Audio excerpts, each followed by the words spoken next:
Yeah, it's mindset cafe, we all got that mindset. Gotta stay focused, never settle for less. It's all in your head, how you think you manifest. So get ready to rise, cause we about to be the best. Gotta switch it up, gotta break the old habits. Get your mind right, turn your dreams into habits. No negative vibes, only positive thoughts. What's up, guys? Welcome to another episode of the Mindset Cafe podcast with your boy Devin Gonzalez, and we got our first repeat guest. We got my cousin and one of my best friends, Ryon Healy, with us today. What's up, Ryan? That's the first time I think you didn't say little cousin, actually. You always like to let people know that you're a little older than me, but yeah, it's awesome to be back, man. I mean, I feel like it's appropriate. If I'm going to be a repeat customer, I might as well be family, right? Exactly. You know, and you going into the entrepreneurial space and your transition from the MLB, I mean, your story is not the common story, but it is relatable to a lot, you know, because people do transition jobs, they transition into entrepreneurship and stuff like that. So, you know, it's one of those things where your mindset, your perspective, just from your professional baseball career to now being an entrepreneur, I know is one of the things where a lot of people picked up so much value that I have had other guests wanting to come back on, and I've been holding them off because I was like, honestly, it has to be Ryan before I bring anyone on. So for a second time. So I told you that. So I'm glad we were able to schedule it in. So thank you for taking the time. Dude, we got like some upgrades too. We got the whole intro coming now. We got the new name, the new logo. Like you kind of manifested this, not just the gym, but like the podcast. You just kind of went. And someone told me as an entrepreneur recently, they're like, entrepreneurs are building the airplane as they're flying it. And that's exactly what we've kind of done with this podcast. And it's been fun to see the growth and the progression of it. No, I appreciate that. That is definitely a true statement with a lot of things in entrepreneurship. So let's dive straight in. I mean, that's honestly kind of my first question to you. Like, how has it been for you in your experience? Like from going from the MLB, right? When obviously you probably dabbled a little bit, or I know you dabbled a little bit in like real estate and stuff later in your career at least, but jumping full force into becoming an entrepreneur, like what was your expectations? What is reality? What, you know, was that contraception? I thought I was going to be a multi-millionaire at this point and own multiple seven-figure businesses. Kind of joking, but also serious. Like, oh, I'm going to figure it out. Like my work ethic's going to get me there.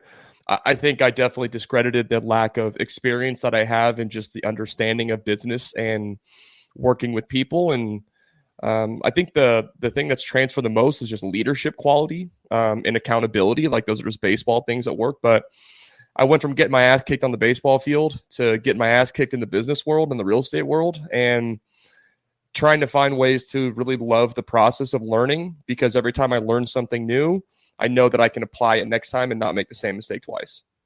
No, that's awesome. Did you have anyone that you knew? I mean, obviously besides me, since we're family, but did you have anyone that you knew like in your closer circle of either in the professional baseball world or, you know, just friends growing up that were entrepreneurs, and maybe you were getting some of your ideas of you being a multimillionaire in the entrepreneur space before you actually dived in? No, and I probably should have, because I think my perspective and my sense of reality would have been a little bit more accurate. I did hire like mentors to work with, but sometimes when you hire people, they paint this beautiful picture, especially as they're going through like the discovery call and the sales process and the early stages of the program. Like everything is roses and rainbows, and it's not really until you get your teeth kicked in that they're like, oh yeah, by the way, this is kind of the reality of how this goes. Like now we learn from this, and how we are judged is how we respond to this, you know, adversity. But that didn't concern me. But I wish that there was a little bit better understanding of like, okay, what's my conversion rate when I'm trying to do inbound leads, some of the KPIs, like the details. I'm a detail guy, and I didn't have enough knowledge and experience in the business world to understand the details. No, I mean, that's huge, because I mean, yeah, I mean, the sales process, it's meant to paint the picture of what life could be, right? And that's what separates people as entrepreneurs, or, you know, in life in general, is realizing that the picture isn't that's the perfect picture, right? You got to make your perfect picture, and you're gonna, in the process, you're gonna have to tear a couple pages and, you know, restart a few times or learn the lessons to perfect it. But it's huge that, I mean, I've known your work ethic. So when you first jumped into kind of full ship, I mean, you've talked a few times, and I wasn't and I still don't have any doubt that you're going to end up hitting that multi-million-dollar mark, right? It's you got to have that work ethic, and that's not something that you're born with, but you have to learn it. And again, you've done it over your career in baseball, and it just transitions, right?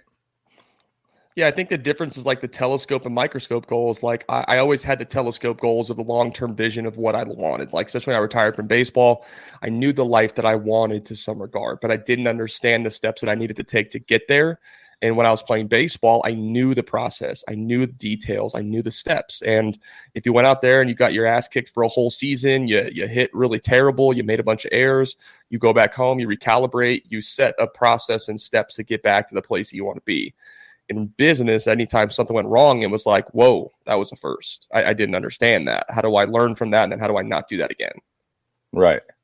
And I think that's huge. Like having, like they say, it's the devil's in the details, right? You got to have that telescope, vision, like you're saying. You got to have that 5, that 10-year, vision and that goal. But at the same time, like there's a lot of detail that goes into those little things. And a lot of those details are learned along the way. Right? Mm-hmm. Like you learn what a KPI is, you learn what a CRM is, you learn what all these different abbreviations and analogies and systems and processes and all these things. You don't just, there's no blueprint or book that's handed to you when you first start a business that can tell you and label out all the fires that are going to be presented, right? You're not the entrepreneur that you are when you first started, when you first left MLB, right?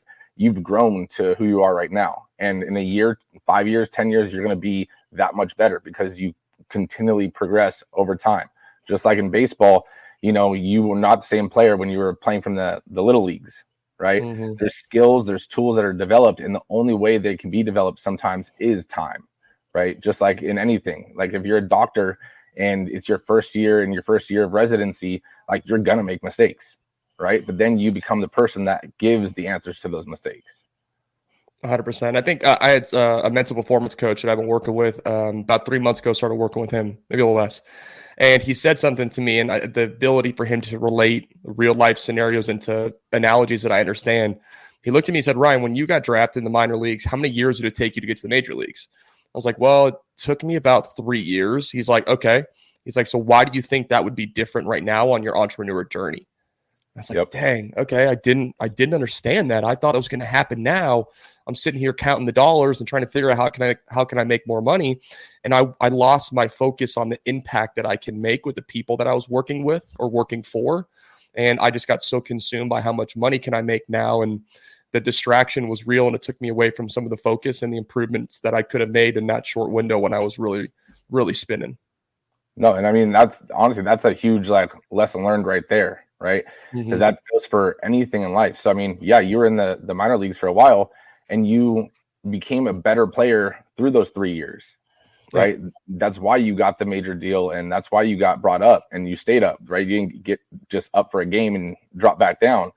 But exactly. In business, it's like that's where you have to not focus on just the dollars, because then that's your only focus. And when you focus on the impact, like you're saying, then all of a sudden the dollars start to follow, the business starts to grow, the impact starts to grow, like everything starts to grow when you have it's not just transactional, right? You're really trying to build relationships and focus on impact.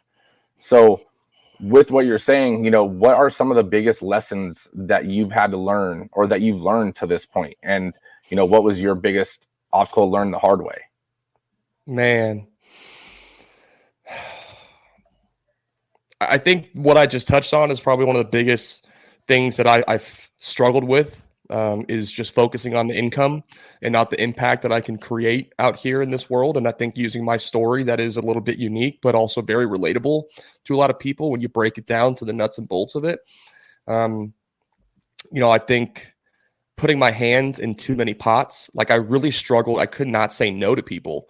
Whenever someone had a good idea, I would have a good idea off of it, or I would come up with a good idea and tell it to a bunch of people and find a way to try to get it going. And instead of just be able to say no, I don't think I had enough clarity and focus on what I really wanted to do and accomplish. So I did say yes to everything. I was a yes man for a couple of years since I retired. And it wasn't until recently when I learned how to say no to things that maybe didn't fit my short-term and long-term goals of, myself personally as a family man and also professionally as the businesses that I want to focus on.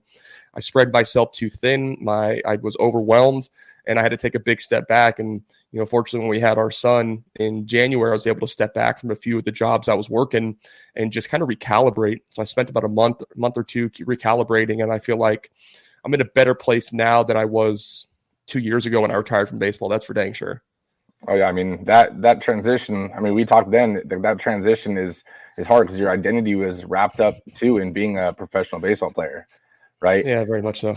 So have you been able to kind of shift, or not shift your personality, your what you're tied to being an entrepreneur? Because that's not what I would want. But have you been able to kind of disassociate your job, your career, like all that kind of stuff from who you are, from like when it was in baseball?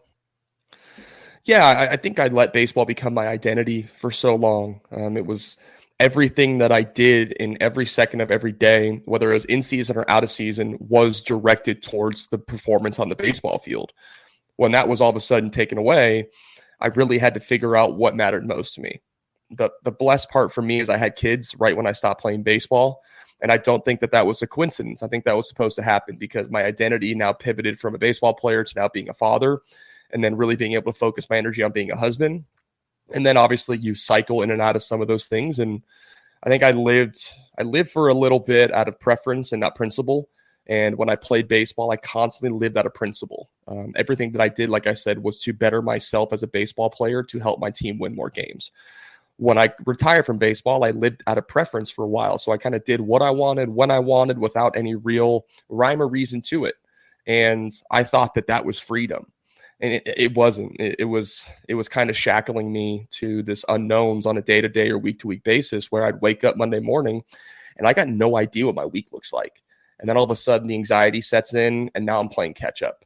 So I would lose and waste valuable time throughout Monday through Friday that I could have been progressing, because I was too busy trying to process my anxiety of, why am I anxious right now? Why am I stressed right now? Like, I really don't have anything to do. Or even if I did, I'm not organized enough to execute it. So just be present with your family. Be the best father and the best husband you can be in this moment, and let time kind of run its course. Right. No, I think that's huge. And there's a powerful like message I heard from his name's Cody Jefferson. Met him a few times. Awesome dude. But his whole thing is basically like, I'm a father, right? I'm an entrepreneur. I'm a husband, right? And then you list out the things that you are, right? And not like, I'm an entrepreneur, nothing that's like not your close circle.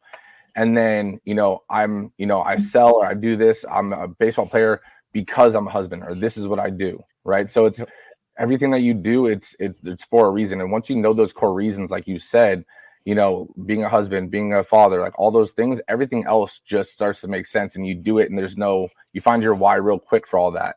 So with that being said, like how have you been able to transition from diving in full force to being an entrepreneur to, really segmenting your time like with your family and being attentive and all that kind of stuff? Because I know that's a struggle for a lot of entrepreneurs right out the gate.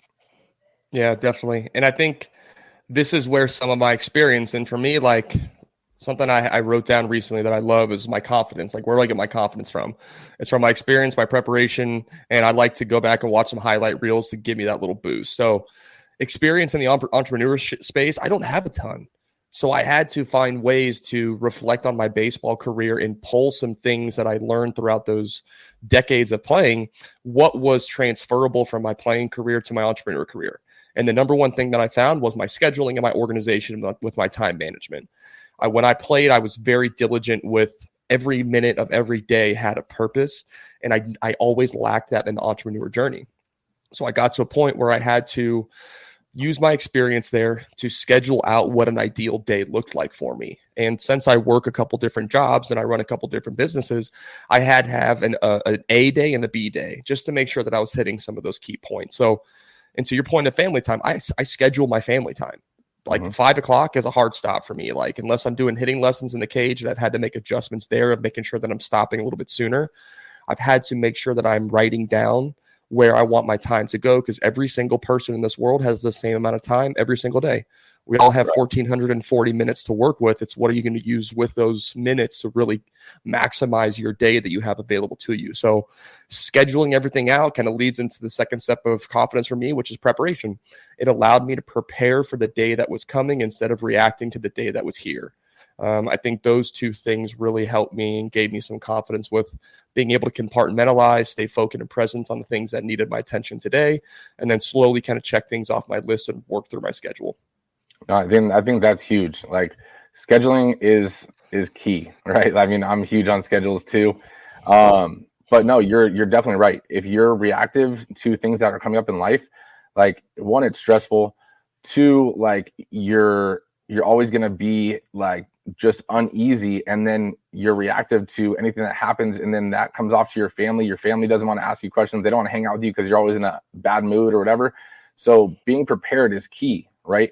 If you're prepared, then you can already know what's going to happen the next day. Schedule your family time. I do the same thing, right? Which means that like for me, it's like 5 or 6 depending on the day, but I don't take phone calls. I don't do franchise calls or anything like that. It's like now it's family time, right? Because they need attention to you. You can't build this business or build this life of freedom like you originally wanted, and then in the process lose your connection with them, right?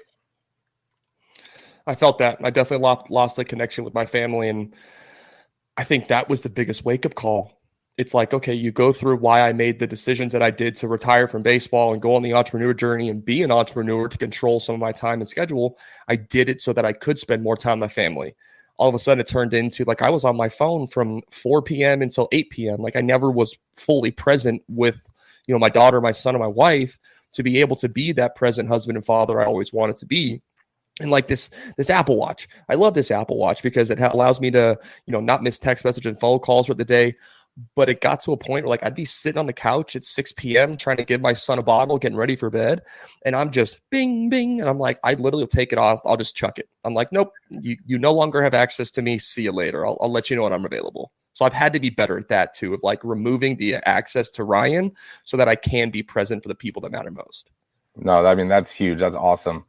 What kind of, I would say, mindset shifts, right? I know we talked about you having to find the skills that you were good at, with baseball, or what made you move up levels in baseball. But has there been any like mindset shifts or perspective shifts that you've learned over just your entrepreneurial journey that would help someone that's, aspiring to be an entrepreneur? Because like you said, a lot of people think that you're going to get this life of freedom, right? Or, you're going to have all this time. You're not working a 9 to 5 anymore, but an entrepreneur technically can work 24 hours in the day if they let themselves. So I've been there. I know you have too.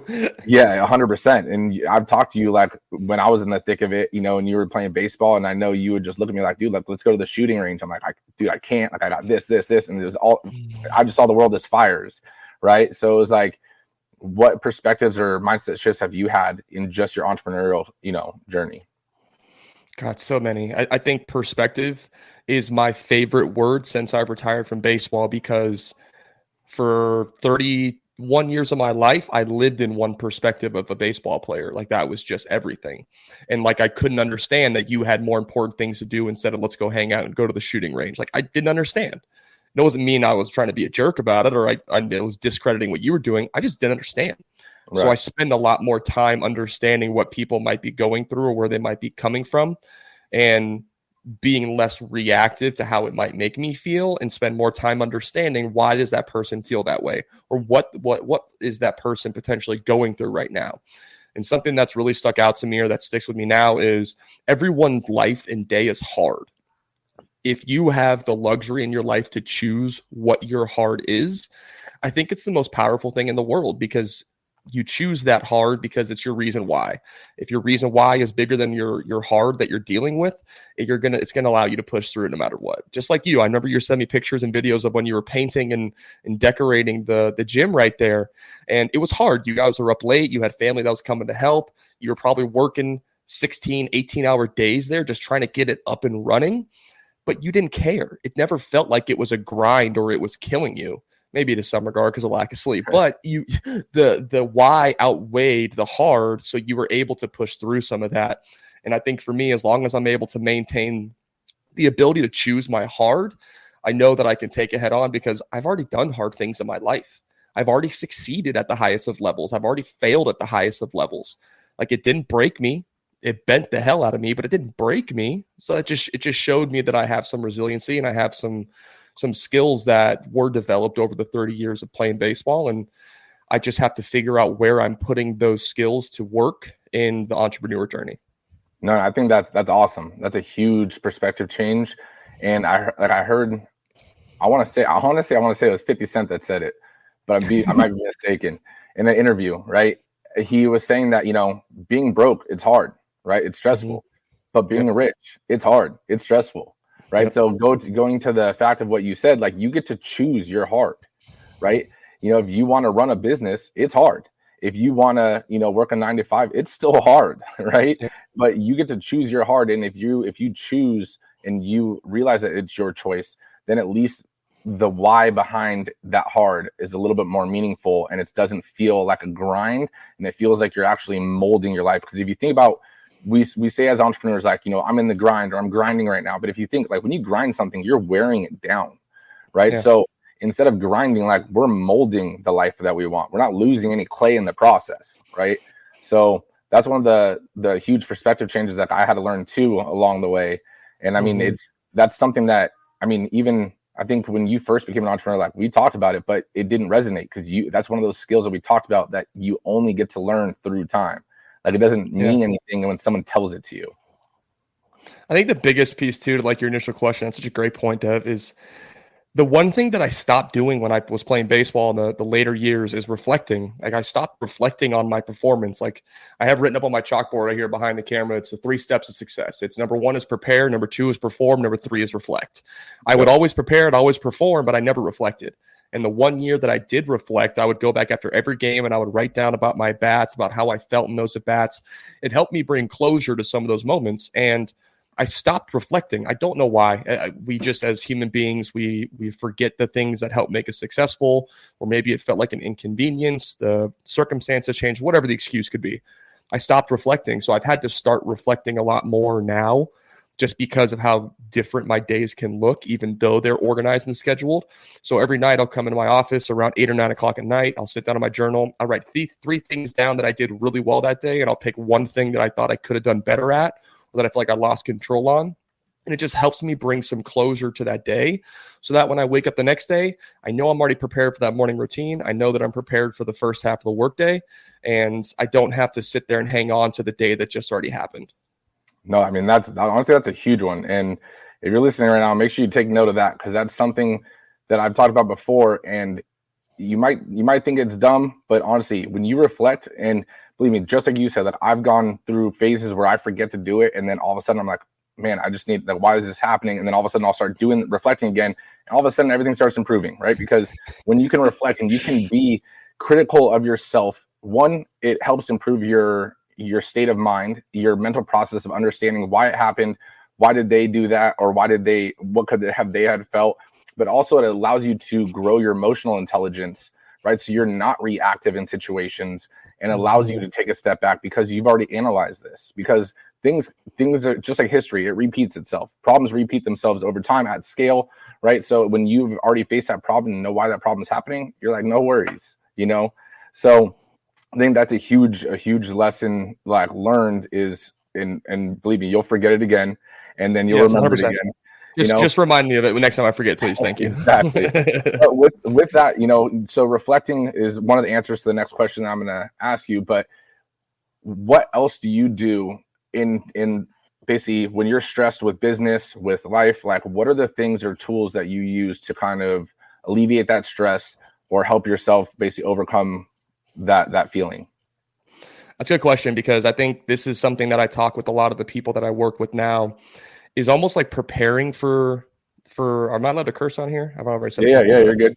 Like, you got to prepare for the shit to hit the fan. Like, the only thing that we have guaranteed in our life is that the shit is going to hit the fan over and over and over again. And if we don't ever prepare for that moment of when the shit's going to hit the fan, it's always going to catch us by surprise.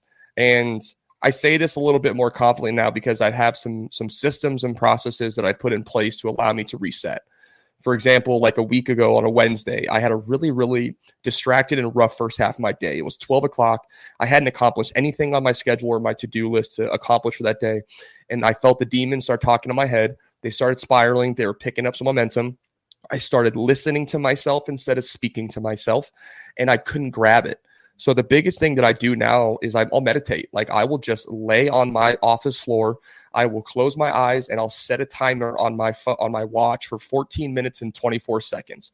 14 minutes, 24 seconds is 1% of our day. And I try to live by, if I can get 1% better every single day, I know that I'm going to get where I need to be, because that's going to compound over time.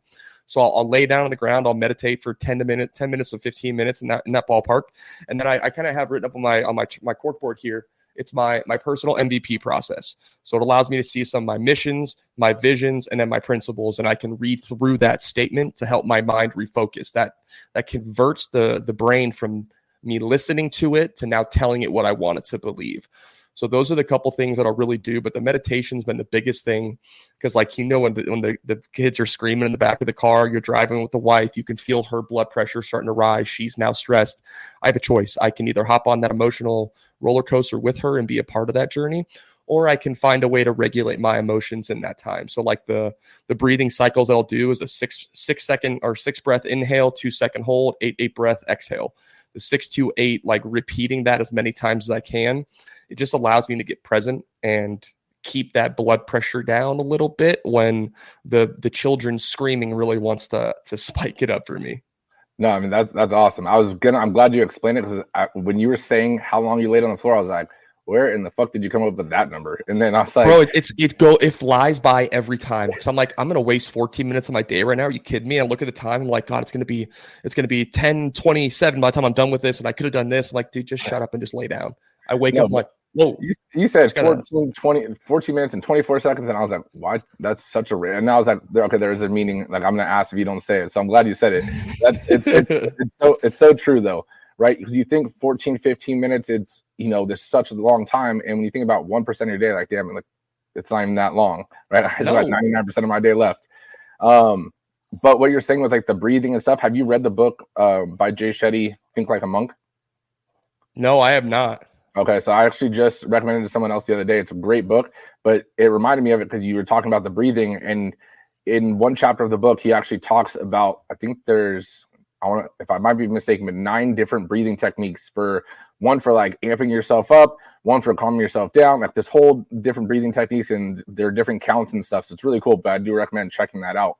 But I think that's huge, because at the end of the day, you have events that happen in your life, right? And the events can be the kids are screaming, and you could feel your wife's blood pressure rising.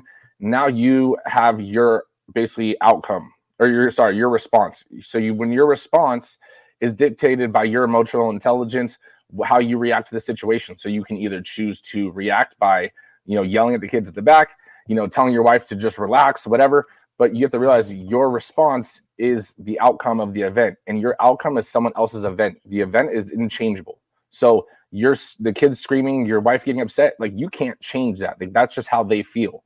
But your response dictates your outcome, and your outcome dictates someone else's unchangeable event, right? Yep. So once you start to realize that, you start to take a step back, like you're saying before, just like, holding your breath and doing the breath techniques, or, meditating or something like that nature, before your responses are dictating other people's, outcomes and events. So I think that's a huge lesson learned, because as high functioning people, both you and I think it's just in our DNA, but I know both of us are short tempered. So it's one of those things where being short tempered and being an entrepreneur that's high stress is not the best combination, until you learn those skills of how to kind of mitigate that, that temper, right? Yep, 100%. So what does your daily routine look like? I know I want to see if you mentioned something we talked about, on the first episode you're on. What is your daily? I read way more than I ever did before that episode, and I definitely read in the mornings, and I read in the nights. I definitely read in the mornings and I read in the nights. I did that for probably 8-9 months in a row. And it wasn't until it turned winter here in Arizona and it was freezing in the mornings when I would go outside and try and read. I was like, I can't do this. Like, I loved in the summer, I can get up at 5 a.m. The sun's already out. It's going to wake me up a little bit. But I just have something quick that I read. I listen to more things in the morning now. Like, I'll have some podcasts that I'll listen to, just, 3 to 5 minutes. It's really just like reminding myself, because a lot of people think that motivation is just like you have it or you don't. Like, motivation has to be practiced. I have to motivate myself every single day, and every day might have a little bit different motivation. It might have a similar one. Just trying to find a way to listen to a couple things in the morning, 5-10 minutes of just motivation, confidence, getting clear. And then I have, it's the Daily Stoic writer. He has one called the Daily Dad. So there's a 1 or 2 page little blurb that I'll read on my phone. And it brings a lot of perspective as a parent for me that helps me set my mind right before the kids are awake, to kind of have some of that. And then honestly, I find windows throughout my day.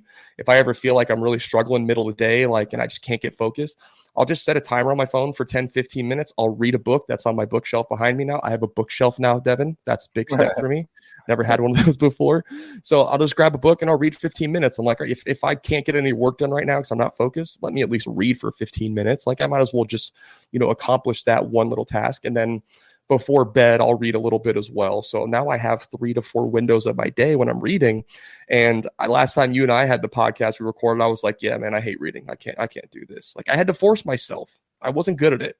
Yeah, no, I mean, that's awesome. And that's awesome to hear that it's had an impact on you, because that's one of the hard lessons I had to learn. And believe me, I still listen to a lot of stuff too, right? Like, I don't only just read. And I'm the same way. I read probably only a little bit a day, probably 10, maybe 20 minutes, if that. But it's like, my thing is, like, I'm huge on podcasts and huge on audiobooks, because again, I'm moving all the time, just like yourself.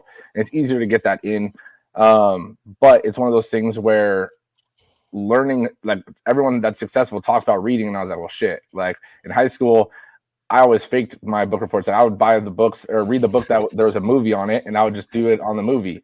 And then I knew the teachers that would say, well, if you do a movie book, I'm going to see if you know the differences. Well, I would just Google, what are the differences between the movie and the book, right? Like, there's a reason that someone created the websites where they would give you like the abbreviated version of the book. Like, there's I forgot what it was called. Oh God, it was like Pink Elephant or something. There was a couple different platforms. There's like 2 or 3. I was like, there's a reason these exist. Okay. Not everyone likes to read. Yeah. And then learning all of a sudden, like, to be successful or to really grow and grow yourself personally, like, reading is a huge part of it. Listening to stuff is a huge part of it, because, like, I don't know everything. I know you don't know everything, but at the same time, even like the top level people, they know they don't know everything. And that humility is key, because that's what allows you to grow, right? Once you feel like you're at your peak, then there's no going up, right? So I know we're a little shorter on time today, so I want to, dive into my favorite question. Hypothetically, if everything was to be erased, right? Everything from baseball, everything from your entrepreneurship, right? Not your family, obviously, but what is one lesson or one piece of advice that you could leave a entrepreneur? Doesn't matter if they're going to be an entrepreneur and they've been in for 10 years. What is that one legacy piece of advice that would be basically on your tombstone for everyone to see? I have something written down up here. I think just the presence is so important. God, that's such a great question, Devin. I hate it. I hate it because there's so many answers that I could give you. I think, like, purpose, understand the purpose of why you're doing something. If you're able to identify why you are doing something, then failure is not an option. And also understand that, like, you're going to fail. It's just the one guarantee we have. Learn how to take that failure and convert that into learning, that you now have one less mistake that you're going to make moving forward. I think that perspective on what failing actually is and how can I define it personally is probably the 2 biggest things. So define your why and learn how to fail properly. I think those 2 things will push you through any sort of adversity that is going to come, and stay focused on your telescope goals and work backwards from there and build out the step-by-step process to accomplish it. And it doesn't need to be perfect. Just go just start building the airplane as you're flying it and see where it goes. 100%. No, that's awesome. That's definitely a mic drop moment, and that's definitely a legacy piece right there. Where can people connect with you? I know it's on the first episode, but if things have changed, or what do you got going on?